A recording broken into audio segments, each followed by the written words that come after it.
কৃষ্ণ। জয় গুৰু শঙ্কৰ সৰ্বগুণাকৰ, যাকিৰি নাহি কেও পাম, তোহাৰি চৰণকো ৰেণু শত কোটি বাৰ এক কৰহু প্ৰণাম, বাৰ এক কৰহু প্ৰণাম। হে পৰম শ্ৰদ্ধাৰ দৰ্শক শ্ৰোতা মণ্ডলী, মই শ্ৰী হৰিপ্ৰসাদ হাজৰিকা। এয়া পুৰণি বৰ্ষক বিদায় দি নৱবৰ্ষৰ শুভ আৰম্ভণি। 2022 খ্ৰীষ্টাব্দৰ এয়া আগলি পুৱা। এই পুৱাত আমি সমস্ত শ্ৰোতা দৰ্শকলৈ আমাৰ সশ্ৰদ্ধ প্ৰণিপাত আমি জ্ঞাপন কৰিছোঁ। আমাৰ এই আলোচনাত প্ৰায় 500জন ছাবস্ক্ৰাইবাৰে অংশগ্ৰহণ কৰি আমাক ধন্য কৰিছে আৰু আমাৰ ছাবস্ক্ৰাইবাৰসকল ধন্য হৈছে। গতিকে আমি ভাবিছোঁ এয়া আমাৰ কাৰণে এক সৌভাগ্যৰ কথা। সমস্ত ছাবস্ক্ৰাইবাৰসকলৰ কাৰণেও এয়া এক মহান কৰ্তব্যৰ কথা।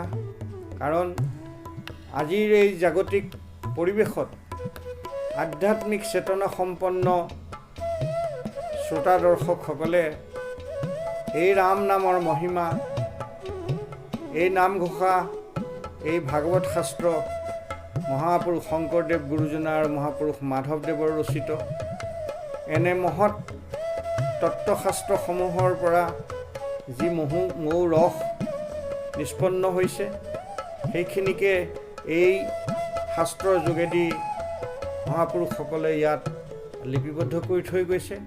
তাৰে সম্যক আলোচনা শ্ৰৱণ কীৰ্তন হৈছে আৰু শ্ৰৱণ কীৰ্তনেই হৈছে ভক্তি ধৰ্মৰ মূল বস্তু।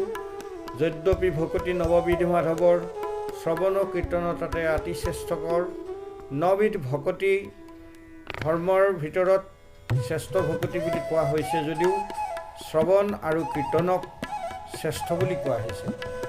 আজি আমি ইয়াতে আমি কীৰ্তন কৰিছোঁ, আমি ব্যাখ্যা কৰিছোঁ বা আমি গাইছোঁ, তাৰমানে আমি কীৰ্তন কৰিছোঁ আৰু আপোনালোকে শুনিছে, আপোনালোকে শ্ৰৱণ কৰিছে।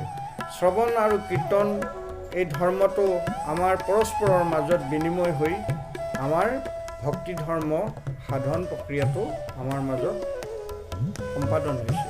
গতিকে এয়া এক মহৎ কাৰ্য হৈছে। এই মহৎ কাৰ্যত যিসকলে যোগদান কৰিছে, আমি সকলোকে পুনৰ এই নৱবৰ্ষৰ আৰম্ভণিত আমাৰ শুভেচ্ছা জ্ঞাপন কৰিছোঁ আৰু আপোনাক সকলোৰে জীৱনবিলাক সুখময় হওক, জীৱন সুন্দৰ হওক, আপোনালোকৰ পাৰিবাৰিক জীৱন, আপোনালোকৰ বৈষয়িক জীৱন, আপোনালোকৰ আধ্যাত্মিক জীৱন সুচিন্তিত পৰিকল্পনাৰে আগবাঢ়ক।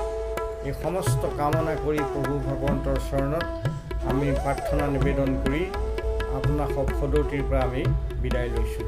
জয় গুৰু শংকৰ, কৃষ্ণ শংকৰ, গুৰু হৰি ৰাম, কৃষ্ণ।